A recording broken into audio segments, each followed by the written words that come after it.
أقول لا يجوز شرعا هدم القبور أبدا، هذا غير جائز شرعا أن نهدم قبرا، لكن أقول الأضرحة المبنية فوق القبور هذه خطأ شرعا. روى الإمام مسلم عن أبي الهياج الأسدي أن علي بن أبي طالب لما أراد أن يبعثه على مصر من الأمصار قال له ألا أبعثك على ما بعثني عليه رسول الله صلى الله عليه وسلم ألا تدع قبرا مشرفا إلا سويته ولا صورة إلا طمستها. هذه واحدة. الأمر الثاني أن النبي صلى الله عليه وسلم نهى أن تجصص القبور أو توقد عليها السرج. تجصص يعني يستخدم الجص اللي هو ايه؟ الجبس، يعني الجبس أبيض كده، أو توقد عليها السرج اللي هي القناديل المصابيح.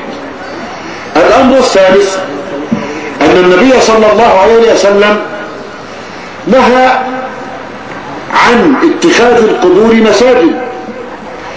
في الصحيحين عن عائشة رضي الله عنها قالت لما قدمت أم حبيبة وأم سلمة من الحبشة ذكرتها لرسول الله صلى الله عليه وسلم كنيسة يقال لها مالية، فقال صلى الله عليه وسلم أولئك كانوا إذا مات العبد الصالح فيهم بنوا عليه مسجدا وصوروا فيه تلك التصاوير، أولئك هم شرار الخلق عند الله. فهذه مخالفات لم نكف عن ذكر أنها مخالفات، أما أن نسعى إلى هدم قبر أو ضريح فنحن لن نفعل هذا أبدا لما يترتب عليه من فتن كبيرة جدا.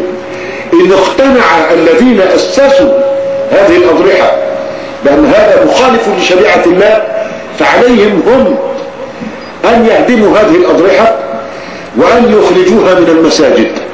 إن لم يقتنعوا فنسأل الله عز وجل أن يهدينا وإياهم إلى الصراط المستقيم وإلى الحكم الصحيح.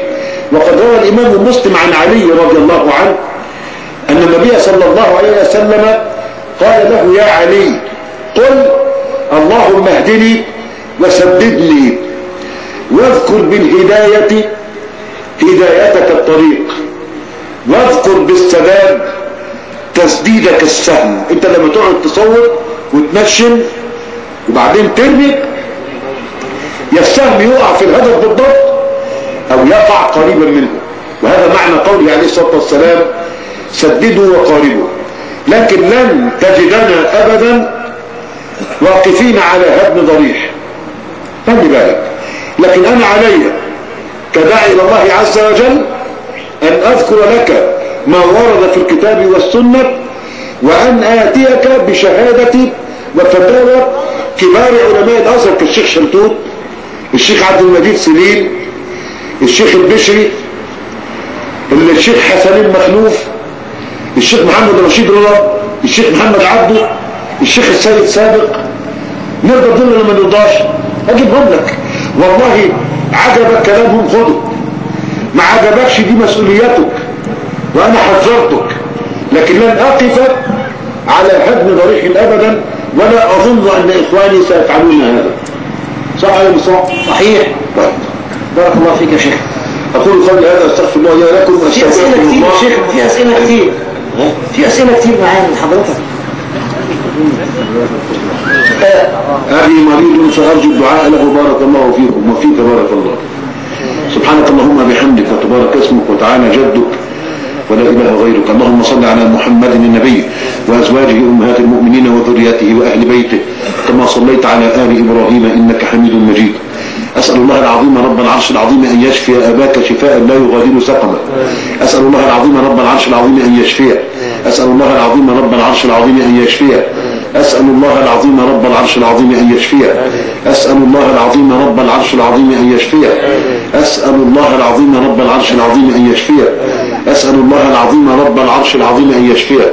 اللهم رب الناس أذهب البأس اشفي وأنت الشافي لا شفاء إلا شفاؤك شفاء لا يغادر سقما.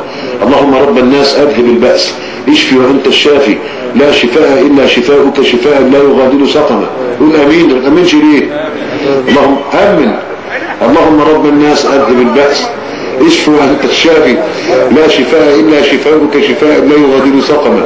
وصل اللهم وسلم وبارك على محمد وعلى آله وصحبه أجمعين.